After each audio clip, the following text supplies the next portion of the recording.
Olá, aluna. Olá, aluno. Bem-vindo a mais uma aula de física aqui pela TV Educação, né? E também pela plataforma Gonçalves Dias. Na aula de hoje, nós iremos falar, né? Iremos trabalhar a segunda lei de Ohm, ok? Bom, mas para o entendimento dessa aula de hoje, vocês precisam, né, entender a primeira lei de Ohm. Essa aula já foi trabalhada, já foi transmitida. E se você tiver perdido, né, lá na plataforma Gonçalves Dias você vai encontrar essa e outras aulas, né, de outros conteúdos, de outras disciplinas também. Além disso, temos materiais lá complementares, né, a apostila, o roteiro de estudo, exercícios para que você possa respondê-los, né, praticar aí no conforto de sua casa. Ok? Então a dica é plataforma Gonçalves Dias. Então vamos lá para a aula de hoje. Na aula de hoje é sobre a segunda lei de Ohm, tá ok? Bom, então da segunda lei de Ohm, né, para que a gente chegue na segunda lei de Ohm, precisa-se da primeira lei. Então a primeira lei de Ohm, ela vai falar ali justamente sobre, né, os resistores. Lembram lá dos resistores? O resistor é aquele dispositivozinho, né, que é colocado nos circuitos elétricos, que esse dispositivo ele tem, né, por finalidade, né, limitar a passagem da corrente elétrica, certo? Então ele vai resistir à passagem da corrente elétrica. Daí vem o nome resistor, certo? Então ele vai fazer isso de que forma? Transformando parte da energia da corrente elétrica, né, energia elétrica, em calor, né, energia térmica. Vai dissipar parte dessa energia, ok? E isso vai fazer com que uma pequena parte, ou aquilo do qual ele é programado, né, para aquilo que ele foi feito, né, para poder resistir, então ele vai deixar aí o saldo disso passar.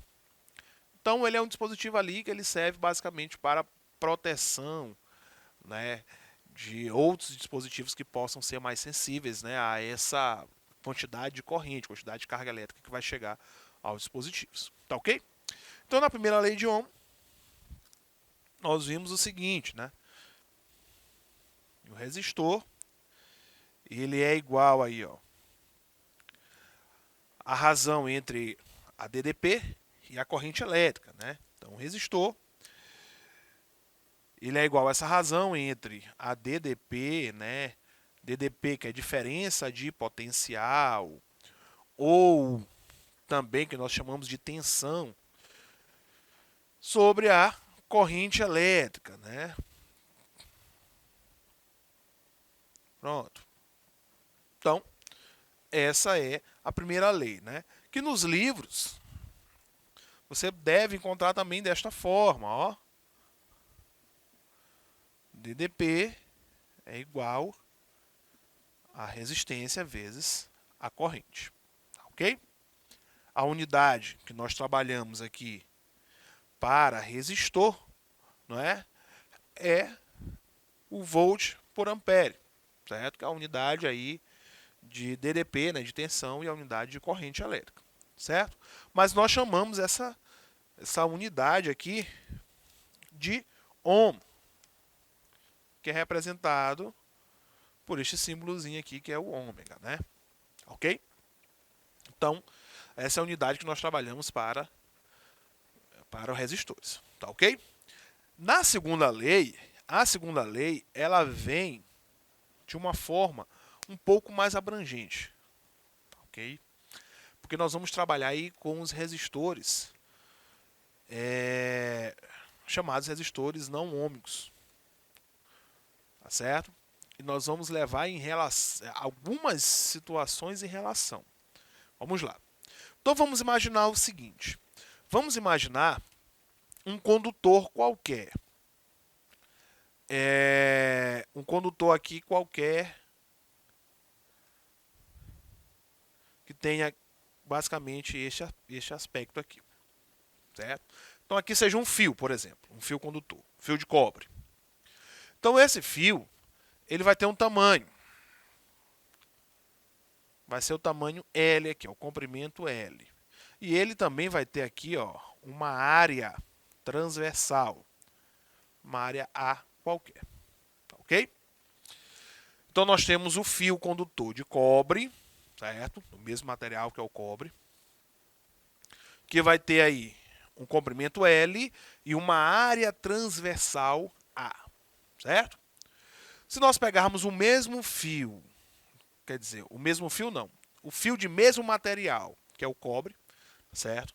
De mesma espessura, ó, de mesma área A transversal, porém, com um comprimento agora maior. Comprimento 2L. Pronto, o dobro. Então nós temos agora o fio de mesmo material, de mesma espessura, certo? Só que com um comprimento maior. O que é que vai acontecer quando passar a corrente elétrica por esses fios? Certo? Quando a corrente elétrica passar, preste bem atenção, nesse pequeno pedaço, quando ela passa, esse pequeno pedaço ele vai resistir. Ok? A gente vai conseguir fazer ali a resistência. Quando ele passa por um tamanho que é 2 vezes maior, um comprimento que é 2 vezes maior, esse fio ele também vai resistir. Agora, o questionamento que nós vamos fazer é o seguinte: será que o fio com comprimento L e o fio com comprimento 2L, que é o dobro, eles vão resistir da mesma forma? Okay? Será que a resistência vai ser do mesmo jeito? A resposta é não. É não por quê? Porque como o comprimento ele é maior, o tempo em que essas cargas elétricas irão ficar sobre essa resistência também vai ser maior. Certo? De tal forma que o fio maior ele vai ter maior resistência. Certo? Para ficar bem simples, vamos imaginar que isso seja um túnel. Pronto. Nós temos um túnel de tamanho L, comprimento L, e um túnel de comprimento 2L. Só que esse túnel é um túnel muito estreito. E você vai tentar passar por este túnel. Esse túnel bem estreito. Certo? Qual das situações vai ser mais difícil de você chegar até o outro lado, você sair do túnel? Vai ser na situação de cima ou na situação de baixo? Ok? Com certeza, como o túnel é muito estreito, você vai ter dificuldade de passar por ele.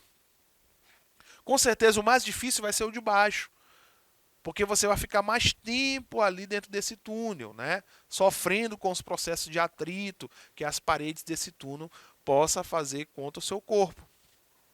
Certo?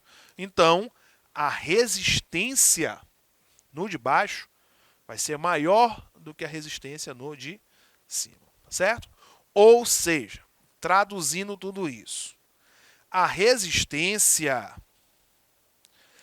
é proporcional ao comprimento.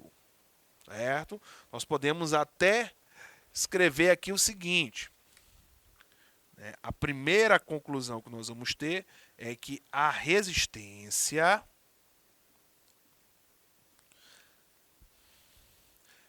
é diretamente, preste bem atenção, ó, diretamente proporcional ao comprimento. Diretamente proporcional ao comprimento. Você pode tomar nota disso aqui, que é super importante. Tá certo? Então, quanto maior o comprimento, maior vai ser a resistência. Quanto menor o comprimento, menor será a resistência. Certo? Existem alguns exemplos que utilizam esse comprimento. Quer ver? Chuveiro elétrico. O chuveiro elétrico, lá você consegue fazer a graduação do chuveiro elétrico. Se você quer a água, né, que vai cair do chuveiro elétrico, se esteja com uma temperatura maior ou com uma temperatura menor. Como é que você consegue fazer isso? É muito simples. É só trabalhar com os comprimentos dos fios. Certo? Quando você faz a graduação para que a água ela caia com uma temperatura menor, é porque você está trabalhando com fios mais curtos. Quando você quer que a água tenha uma temperatura maior, esteja mais quente, é porque está trabalhando com comprimentos maiores, com fios mais compridos. Tá certo? Então existe uma graduaçãozinha lá, quando você mexe, o fio ele vai aumentar ou vai diminuir de tamanho. Certo? Isso acontece graças a essa relação de proporção que acontece entre eles. Certo? A mesma coisa é com ferro, ferro de passar roupa. Certo? No ferro de passar roupa, embaixo daquela pranchazinha lá, tem um fio, do mesmo jeito que tem lá no chuveiro elétrico. Como você consegue fazer aquelas graduações? Também é com o tamanho dos fios. Fio menor, temperaturas menores. Fio maior, né, mais comprido, temperaturas maiores. Tá ok? Bom, a segunda relação que nós iremos observar aqui já não é quanto ao comprimento, mas é quanto à área transversal, certo? Então, nós temos o seguinte, ainda trabalhando com fio de tamanho A transversal e comprimento L, só que nós iremos mudar aqui o seguinte, nós não iremos mudar o comprimento permanecerá o mesmo. Nós iremos trabalhar agora com uma área transversal maior. Então, de mesmo comprimento, ó, comprimento L, porém, a área transversal agora é o dobro. Certo? Agora é o dobro. Certinho? Bom, então, ao aumento da área transversal. Vamos voltar ao exemplo do túnel.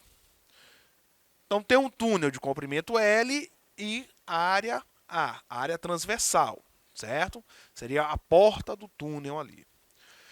Então, esse túnel, para esta área transversal, você vai passar por esse túnel. Porém, essa área transversal, certo? Ela acaba sendo muito pequena para o seu corpo. Então, você vai passar ali com umas dificuldades. Ok? Assim como foi no exemplo anterior.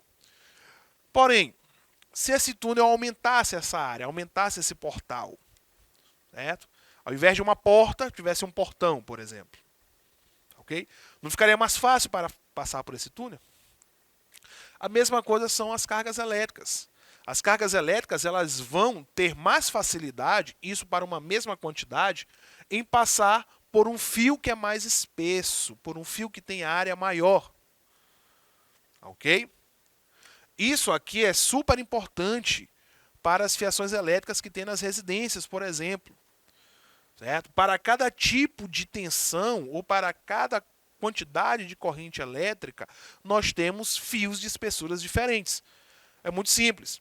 Basta você comparar o fio que tem dentro dos dispositivos, né, que estão ali ligados às placas, com o fio, por exemplo, da geladeira, né, o que liga na tomada, com os fios da rede de alta tensão ali que passa na rua, né, isso na porta da sua casa.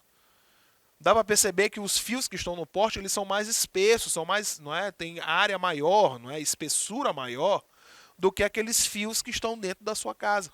Logicamente, porque a quantidade de carga elétrica que passa por aqueles fios é uma quantidade muito maior do que aqueles dos aparelhos que estão dentro da sua casa. Logo, ele tem que ter uma área maior. Tá certo? Bom, então ele tendo uma área maior, ele vai exercer o quê? Mais resistência ou menos resistência. Muito simples. Certo? Se eu aumentei a área, a facilidade com que ele vai passar vai ser maior. Se vai ser mais fácil, certo? A segunda relação que nós podemos dizer aqui é o seguinte, é que a resistência é inversamente proporcional à área. A relação agora de proporção é inverso. Então nós podemos dizer o seguinte, que a resistência, não esqueçam de tomar nota, façam a anotação disso aqui, ó. A resistência é inversamente proporcional, ó, inversamente proporcional à área, certo? Então a área transversal, né? Vamos colocar aqui a área transversal. Ponto. Certo? Inversamente proporcional é porque, à medida em que eu aumento a área, certo? Eu vou diminuir a resistência. Ou, se eu diminuir a área, há um aumento da resistência. Certo? É por isso, voltando ao exemplo dos fios, né? É por isso que para cada corrente elétrica específica existe um fio de espessura específica, né? Quando você chega para comprar o fio, você vai falar da bitola do fio, certo? Essa bitola é justamente a espessura, ok? Então, se você pegar um fio, por exemplo, do carregador do seu celular e tentar colocar para substituir ali o fio que liga a geladeira da sua casa, você vai perceber que não vai dar certo.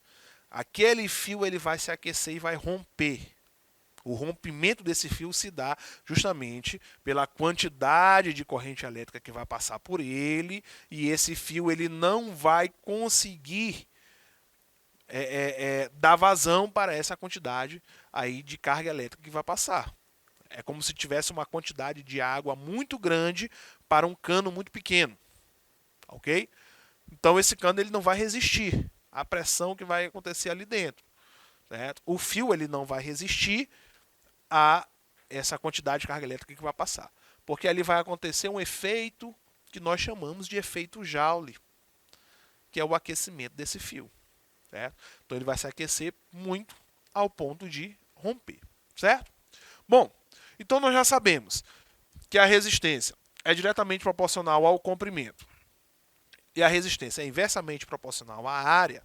Nós podemos dizer o seguinte, ó, que a resistência, então, é diretamente proporcional ao comprimento e inversamente proporcional à área. Porém, para que seja transformado em uma equação, né, que seja transformado aí em uma lei, a gente precisa colocar ali uma constante de proporcionalidade. E essa constante de proporcionalidade, certo? Ela vai fazer uma relação com o material. Por quê? Falou-se no início do fio de cobre. Fio de cobre e fio de cobre. Nós temos esse comportamento. Mas se nós trocássemos, por exemplo, para fios de ouro, o comportamento seria o mesmo? Não. Certo? Se fosse um fio de prata, também teria outro comportamento. Ou seja, nós também temos que levar em relação o material em que se está trabalhando. Então, existem materiais em que eles facilitarão bastante a passagem dessas cargas elétricas, né? A passagem da corrente elétrica, e outros que vão dificultar bastante, que nós chamamos justamente de condutores e isolantes. Certo? Então, nós temos que levar em consideração esses materiais. De que forma? Muito simples. Então, a resistência ele vai ser igual a esse material representado pela resistividade, que é justamente a letra grega ρ, comprimento sobre área. Então, nós temos aqui, matematicamente falando, a segunda lei de Ohm, certo? Se materializando ali em forma, né, de equação, tá ok? Cujas unidades, muito simples. A unidade da resistência continua sendo o ohm, comprimento metro e área metro ao quadrado, certo? Então, fazendo a relação, vai ficar, né, da resistividade a unidade ohm vezes metro. Tá certo? Então essa é a segunda lei, tá ok? Com a segunda lei, nós finalizamos a aula de hoje e até a próxima.